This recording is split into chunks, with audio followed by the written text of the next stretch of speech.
বাড়ি তৈরি করার সময় যদি 3 ফুট জায়গা না ছাড়েন তাহলে কি জানলা করা যাবে? দেখুন, জানলা আপনি করতে পারবেন না 3 ফুট জায়গা যদি না ছাড়েন, কিংবা দেখা গেল আপনি কোনো জায়গা ছাড়েননি সেভাবে, তাহলে আপনি এমন দরজাও করতে পারবেন না, জানলাও করতে পারবেন না, এমনকি ভেন্টিলেটরটাও করতে পারবেন না। এবার অনেকে আপনারা করে ফেলেন, কিন্তু সেক্ষেত্রে যদি প্রতিবেশী অভিযোগ জানায় আর আপনি যদি সেই যে কমন প্যাসেজ সেটা যদি না রাখেন, তাহলে কিন্তু আপনি জানলা, দরজা বা ভেন্টিলেটর বা এমনকি আপনি কোনো ফাঁক ফোকর রাখতে চাইছেন সেটাও কিন্তু রাখতে পারবেন না প্রতিবেশী অভিযোগ করলে।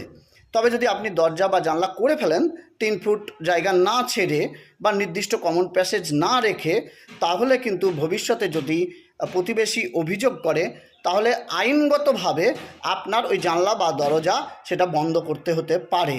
সেক্ষেত্রে কিছু করার থাকবে না।